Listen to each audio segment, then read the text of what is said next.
I'm a believer that this team's going to win the national championships. The rivalries, it's up there on top of the list, man.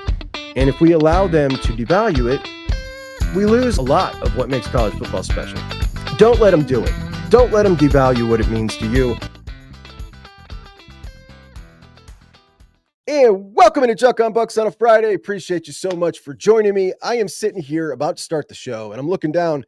I got the screen right here showing what you're looking at, and did not even realize, but I'm wearing this shirt that has the shoe, but like the inside, you're looking at the stands, and I'm looking at the South stands right there, thinking about, well, that's going to change. But I did a video on that. So yesterday, I didn't attach it onto yesterday's show because the show would have been like, I don't know, an hour and 25 minutes. So I just did it, and I released that show separately, but it won't come out till tomorrow morning. So if you want to hear that, I hit on the 1922 club, the stadium upgrades, the kind of strategic error I think they did in the way they rolled this information out. And I think there would have been a lot less blowback if they'd have done a couple little different things. But talked about that, so you can check that out tomorrow when you're doing your Saturday chores if you got nothing else to do. We got a lot to go over today. Buckeyes obviously got official visit weekend number 2 coming up. We'll discuss that, but it will be one light as we have a cancellation. And camps started yesterday at Ohio State. A couple of really big names. Kirk Herbstreit at it again. Tyler Bowen continues to teach us how to run an offensive line room. The SEC fans' most disingenuous argument that's rolling on right now, and it's driving me nuts. And a statement from a Michigan podcaster really kind of highlights to me something that's always bothered me a lot about specifically college football media that cover one specific team and the power dynamic between the team and the media that cover them that I think creates something that us, the consumer, do not want. And the way this dude just kind of nonchalantly confessed as to how things work there, it's, well, we'll go over it, but it was a little disturbing to me. Yesterday, Coach Day made some comments, and we talked about those, about the 4 automatic qualifiers. A lot of people pushing back, some people making some really good points. I want to answer to some of those points that I've seen people make about what Coach Day said. But first, Ohio State put out their dudes of the week, and I love when we start seeing these things pop. So at Ohio State, team full of studs, and we spend all offseason trying to project, what this guy's going to do, what that guy's going to do, who's going to be a big hit this year.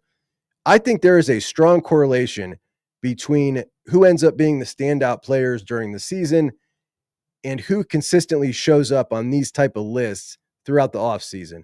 It's a huge tip-off. Everybody on the roster is a beast, but who are the hardest working guys that are impressing their teammates and coaches the most? So let's start with looking at who is on this list for the first dudes of the week. You got Arvell Reese, Malik Hartford, and Caden Curry. Now, I think Arvell Reese is going to raise the ceiling of the Ohio State Matt Patricia defense that we're going to be seeing this year. I think he is the ultimate weapon in a defense that's going to bring chaos and disruption against the better opponents that it plays. Arvell is great. He's versatile. He is almost unblockable on the edge. He's crafty. He's aggressive. The ceiling for what these guys do is nothing short of great. If Arvell is as great as a lot of people think he's going to be, I'm one of those people. Even in the run game, if you've got some deficiencies up front, I think that Arvell is an eraser for that. Now, Sonny is a high-level college linebacker, like incredibly smart, but the way Arvell triggers, he's just faster, he's more aggressive, and I can't wait to watch him both in the middle and on the edge, and the way Patricia moves him around. I mean, he's got a shot on a defense with Caleb Downs to be the defensive MVP. He really does. He's just a dog, man. He's the hammer, they're the nail, and I can't wait. Moving on to Malik Hartford. By the way, can we look at Arvell for a second? Like, would you look at that dude? My gosh, man. Malik Hartford. Here's an interesting tidbit. Malik Hartford is listed at 6'3". Arvell Reese is listed at 6'4". So which one's wrong? Because one of those is very, very wrong. That's not right. That's not an inch. Also, Caden Curry is listed at 6'3", 260. Arvell Reese is listed at 6'4", 240. Again, something not adding up there. At any rate, Malik Hartford really turned a corner physically after the winter workouts. So last year, even towards the end of the year, he's a tall, slender guy. He was a hard gainer. And then all of a sudden, after the winter workouts, heading through spring, we see him in the spring game, and he looks pretty yoked, man. Dude's a lot more swolled up. This is kind of a bad picture. But we thought that this year we would see Malik Hartford and Jalen McLean find a kind of scrapping for that spot between the two of them. And at the end of last year, it was Jalen McLean who was presumed to be the leader there, the front runner. And then we roll around through spring, and all spring, it was Malik Hartford through the spring game. So I think that bodes well for how much he's developed. And we keep hearing from Matt Patricia, and I think this is probably more than likely that we end up seeing both of them a lot of time. A lot of snaps between both of them, and not one. One will be the starter, but I think we're just going to see. I wouldn't say equal, but a whole lot of both Jalen McLean and Malik Hartford, and that's a great thing. Caden Curry, in his final year, after Jack and JT leave, the Buckeyes go out and bring in Logan George, and then they bring in Bo Atkinson. And Caden Curry is a dude. He's a dog. A lot of people could have been really irritated by that. And here he is outworking everybody, which is awesome to see. Curry's got kind of a cult following amongst Buckeye fans, which I love. Like, my brother's one of them. I talked to some of you that I could just tell, like, you guys are just all in on this guy. And he's definitely going to get his fair share of snaps. This will be the first year that he doesn't have people in front of him that are just like the seniority dude that's better. And he's just kind of getting a little bit of this, a little bit of that, 13 snaps, 14 snaps. He's got the opportunity to get the lion's share of the snaps at the end.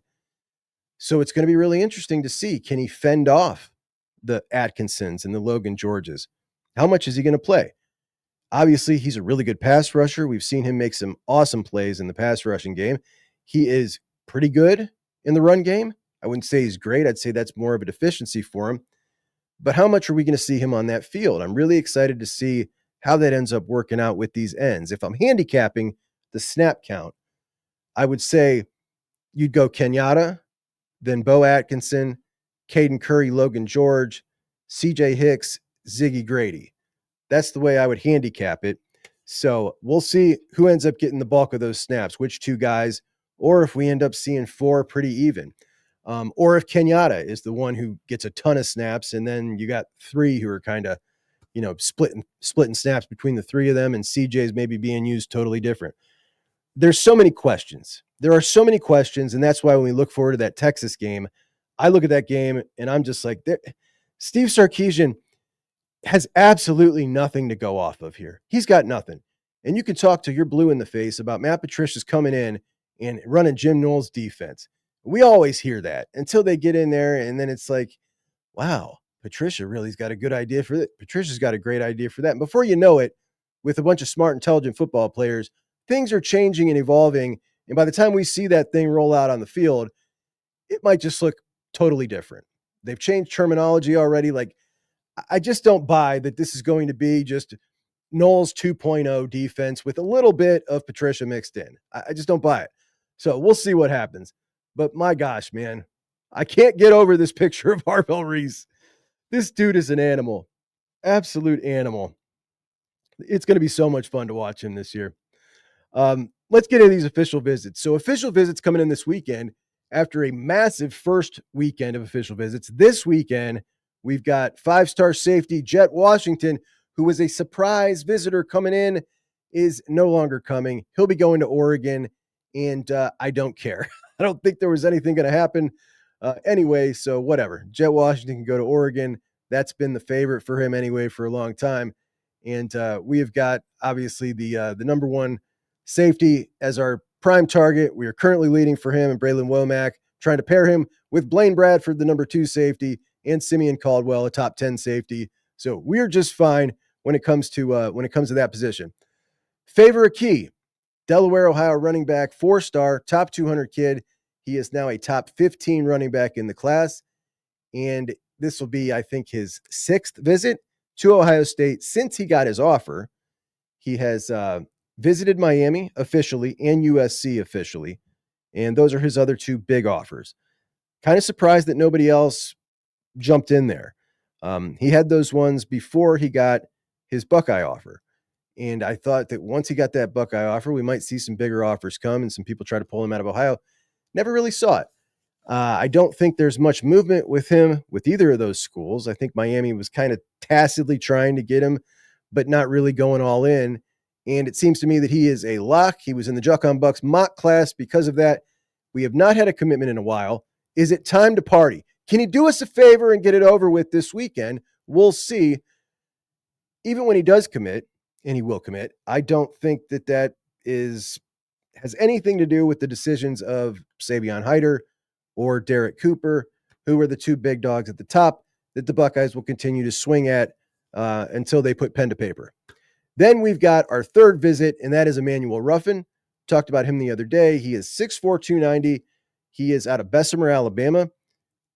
Pretty athletic for that size. He's versatile. He can play nose. He can bump out. And I'd love to have this guy in the class.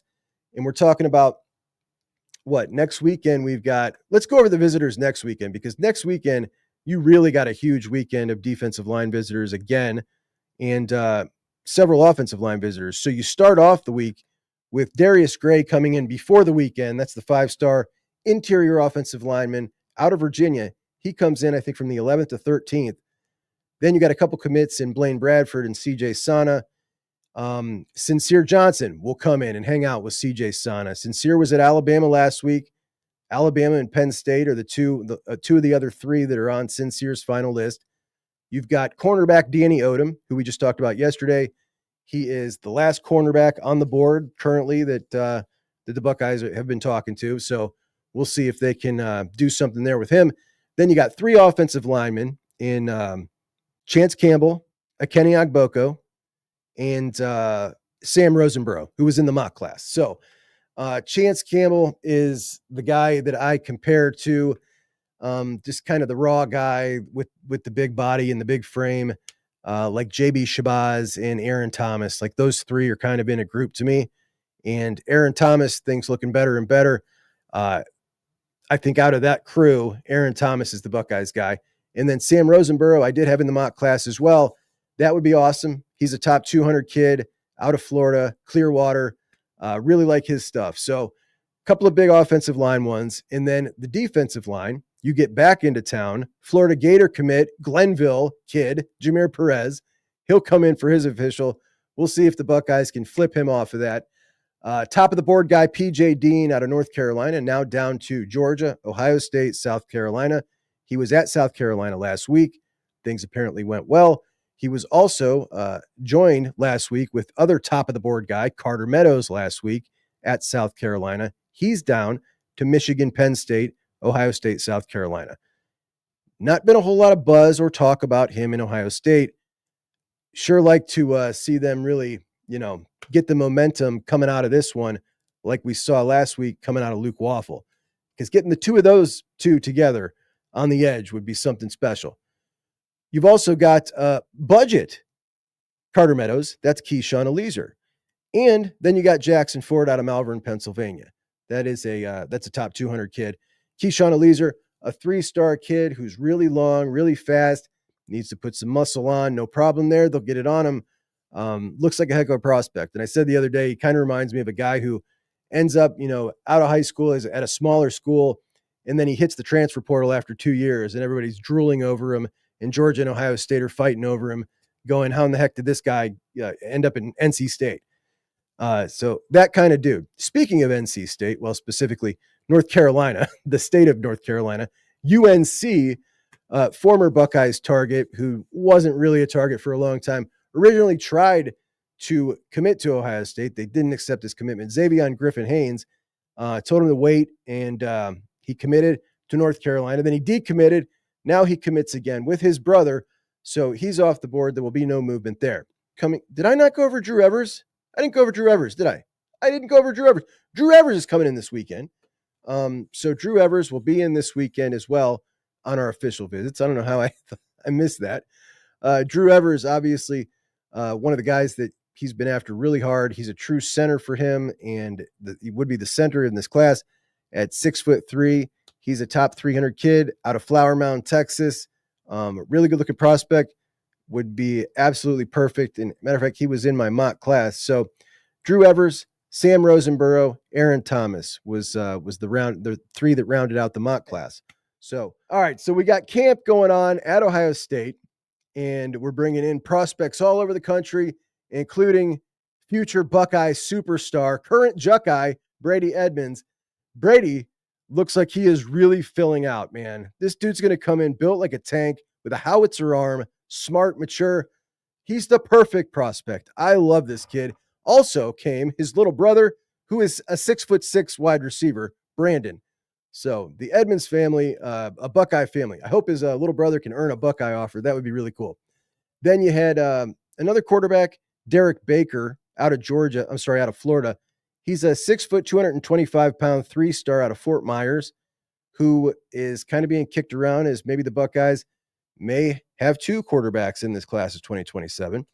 I don't know who would want to join a quarterback class with Brady Edmonds, but if Derek Baker wants to, that would be pretty cool. They seem to like him enough to offer him.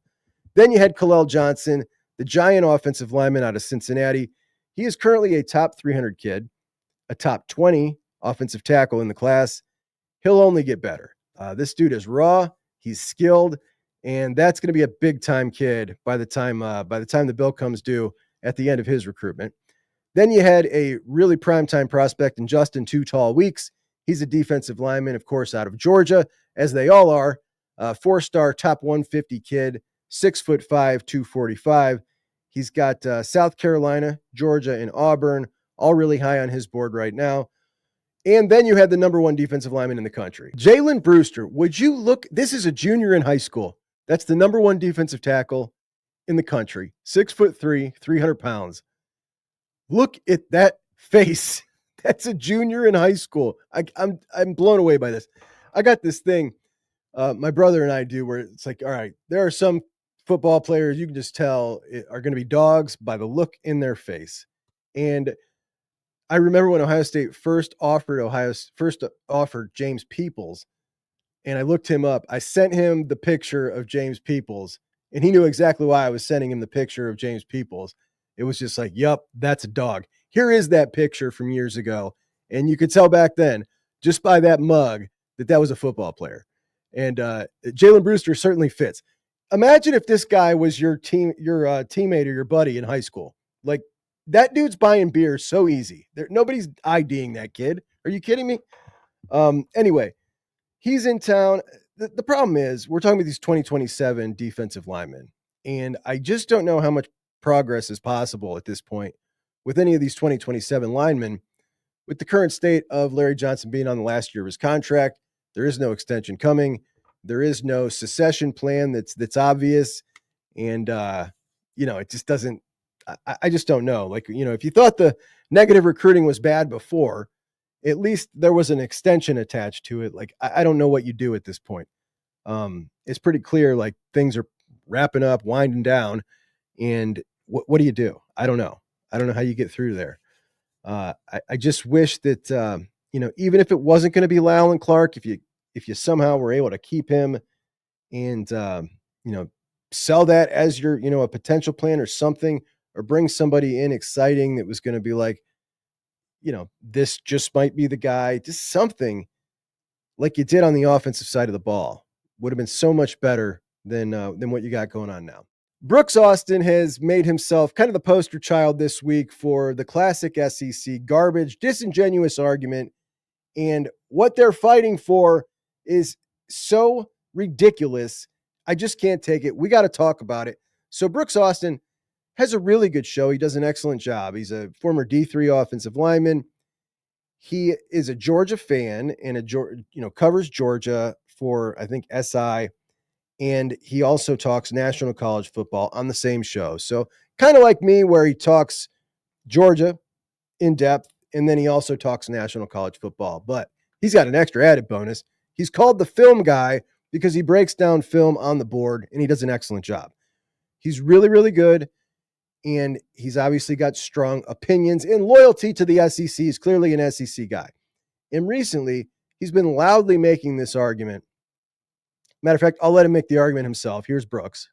But it is a big to-do in the world of college football about why, or the fact that the SEC should move to 9. And I've heard people talk about this ad nauseum. I heard Joe Klatt talk about this today, about how it's basically bullcrap and how the SEC is just scared to go to 9, and they love that cupcake in the middle of November. They thrive upon it. It's almost the reason why they've won as many titles as they have.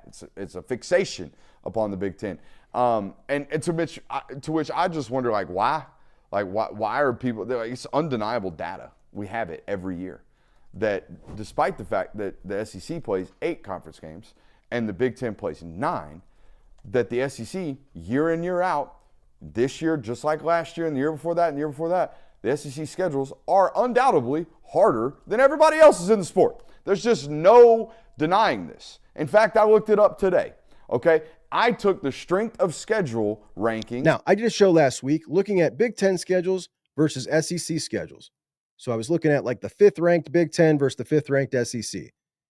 And I'm looking at, their 8-game schedule versus their 9-game schedule. And to me, they looked pretty even. If you were to tell me, all right, which one's easier, I had a difficult time picking in most cases, because while the Big Ten does have to play one extra game, it's also a little more watered down, because in the SEC, you got 25% of the schedule that is not so hot. Not the schedule, 25% of the conference. In Kentucky, there's 16 teams. There's 4 at the bottom: Kentucky, Vanderbilt, Arkansas, and Mississippi State, that are, not very good. So that's 25%. And the Big Ten side, it was closer to like 38%, because you had UCLA, Maryland, Rutgers, Purdue, Northwestern, and you still got Michigan State and Maryland that are down, and Wisconsin's kind of down too. So that waters it all out. But the top 6, I favored the Big Ten. But because there are more teams down here on the Big Ten, it watered it down a little bit, and it kind of made that 9th game less consequential, because to me, the really difficult part of a schedule is how many teams can beat you, how many teams are capable of beating you. And it just kind of evened up. That's the way I saw it. I don't think there are clear and concise ways to look at this, and I think everybody's going to have a different opinion on it. But when he comes out and says things like undisputed data, right? Like strength of schedule rankings are opinion. They're opinion-based. How do we rank a strength of schedule? Well, we have to rank how good the teams are that you play. How do we do that? Well, we do that by ranking how good those teams are. That's not undeniable data. Those are people's opinions. Well, you could say, well, you also use things like the Sagarin rating and computer things like that. Okay, what do those take into account? They take in things like what? Talent? Talent out of high school that are recruiting rankings that are what? Opinion? Like there's so much subjectivity in this, and it will never be perfect, because the Big Ten and the SEC don't play each other enough. And when they do, half the games for the last, 10 years have been nonsense games where people are sitting people. Like last year was one of the first years that we got to see a couple of bowl games between the SEC and the Big Ten that weren't playoff games, where people were actually playing the game without sitting a bunch of their people, with Michigan and Alabama, South Carolina and Illinois. Those were really competitive games that they were playing to win. But other than that, we don't have much data at all. So going by these strength of schedule metrics, highly disputed, it is, look, nobody outside of football, like nobody outside of college football, if they were in like the science or statistic field, would ever come in and look at this strength of data, look at strength of schedule data, look at what goes into those metrics and say, oh yeah, this is undeniable data. Not one of them. They can't possibly. So the way he's arguing this and the way that these SEC folks are arguing this just kind of drives me nuts, because what they're arguing for is less good football. They want less good football. They want to go up against a cream puff at the end of the year. For what? They know that they already get the benefit of the doubt with one less conference game. They already get it. That's why Tennessee at 10-2 is rated above Indiana at 11-1. They already get the benefit of the doubt. If they added another conference game, What makes them think they'd get anything more than just even an additional more benefit of the doubt? They've gotten that benefit of the doubt the entire time we've had a committee, and they've always had one less conference game. I don't know what they're scared of. So it makes no sense to me to sit there and argue for less quality football. I think that he just gets butthurt that people like Joel Klatt, like he did the other day, took a shot at them not playing or playing that late non-conference cream puff. It is embarrassing. You should be embarrassed. In November, when everybody else around college football is gearing up for the postseason in excitement, you're putting in this ridiculous game, and I would be embarrassed. I would be. I was embarrassed of Ohio State's out of conference last year. I would certainly be embarrassed by that every single year. It's ridiculous. And to argue for it, especially as a Georgia fan, who, look at Georgia's schedule last year. They played Clemson out of conference, and they played Georgia Tech every year. So we're talking about a Georgia fan who's arguing for this? Like Georgia, Florida, South Carolina, those are ACC schools that always, or SEC schools that always play an ACC school every year. They should be against this more than anybody, this cream puff nonsense. All right, let's get to Coach Day, because Coach Day taking a little heat from some people. So he comes out and he says he is for the automatic qualifiers. And here are a couple of the things that people have pushed back on. Number one, he said the Big Ten deserves at least 4. And he explained why the Big Ten deserves it. And I was listening to Mark Rogers earlier, our buddy who just came on last week, and he says, very complimentary, no coach, you're a very great coach, but nobody deserves anything at the beginning of the year. Now, he's right. Nobody individually, no team deserves it. And no conference deserves it. And I want to make it clear that nobody deserves anything. I think that was a poor choice of words by Day to say deserves. Even if he really feels that, probably shouldn't say it. But here's the truth. In a 16-team playoff, there is zero chance that you're not getting half of that playoff with the Big Ten and the SEC. That is 4 teams apiece. Half of the playoff. Big Ten, SEC. No chance. If anything, and I already told you what the averages were, you get 5.3 Big Ten and 5.0 SEC to 2.4 ACC and 2.1 Big 12. That's what it would have been in a 16 team going back the last 10 years. And the gap between the Big Ten and the ACC and the Big 12 continues to get wider. So I don't understand why people are getting so hung up on the fact that these are 4 automatic qualifiers when we all understand that who was the 4th team in the Big Ten last year? It was Ohio State. I saw somebody today say, I don't, what we want a 4-loss Big Ten team that finishes 4th place getting in automatically? Well, number one, there is not going to be a 4-loss 4th place Big Ten team in this conference. If there is, it'll be once every 25 years. That's the first thing, but they're not going to get automatically in. Remember, the top 6 are playing a play-in game. You've still got to take another step. All it's guaranteeing is 4 will come out of that conference into the playoff.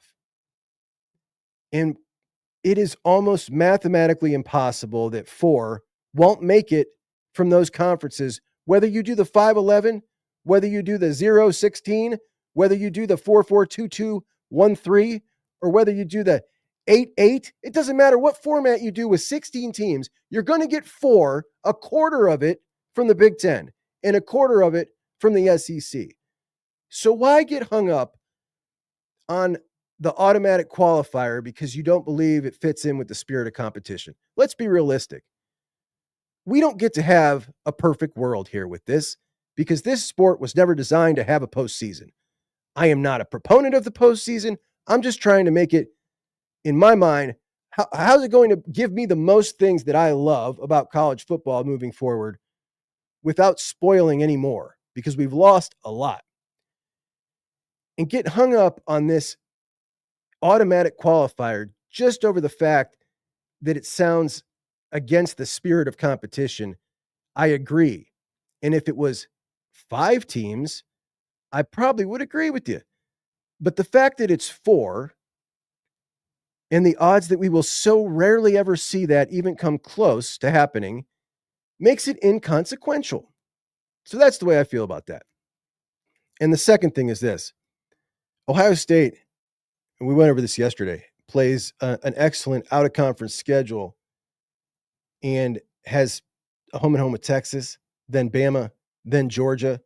It was no coincidence at all that on the same day that the interview leaked with Ryan Day talking about the SEC needs to play nine games, or games like Ohio State, Texas are going to go away, that on that very same day, it came out that Ohio State is playing Navy in 2029. The Bama and Georgia series are not happening. They're not happening if the SEC doesn't go to 9. The SEC doesn't go to 9 unless you get the 4 AQs. So what happens? If you get the 4 AQs, what do we get as college football fans? We get the Big Ten SEC Challenge. The SEC goes to 9 games, so we get a whole nother week of SEC conference play. Then we get the Big Ten SEC Challenge. Then we get an additional weekend that never even existed on Conference Champion Weekend. We get to watch these 2 winner-take-all into the playoff games in the Big Ten and 2 in the SEC, and a conference championship game, which actually has serious advantages to win. So we're talking 6 massive games that did not exist before in 2 huge weeks where the SEC plays that 9th week and the Big Ten and the SEC play each other. That is a huge addition to college football. And you're saying you don't want to take all that positive because you're worried about the spirit of competition for something that'll never happen just because, just on what, principle?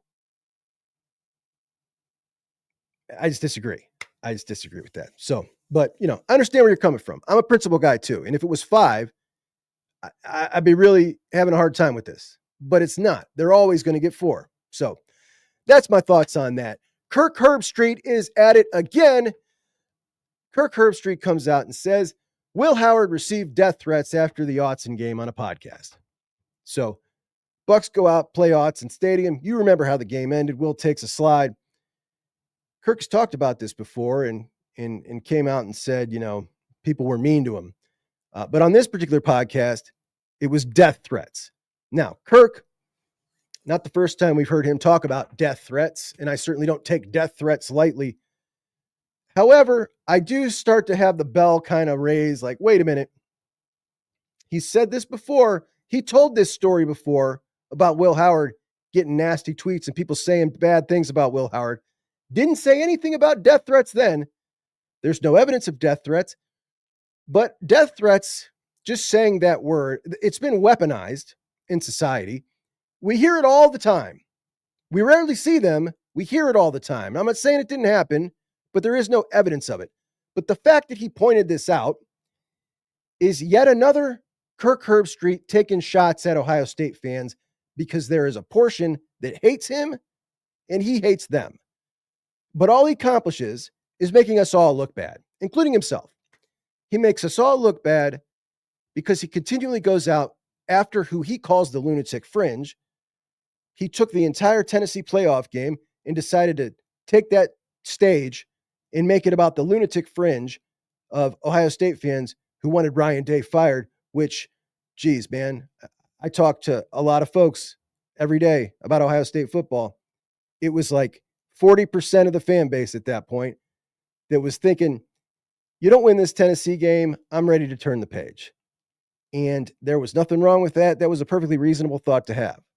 Now, is there something wrong with tweeting at Ryan Day, his kids, or anything else to that nature? Abso-flippin'-lutely. That's not who Kirk Herbstreit was calling the lunatic fringe. He was calling the lunatic fringe people who had an opinion that disagreed with him, not the criminals.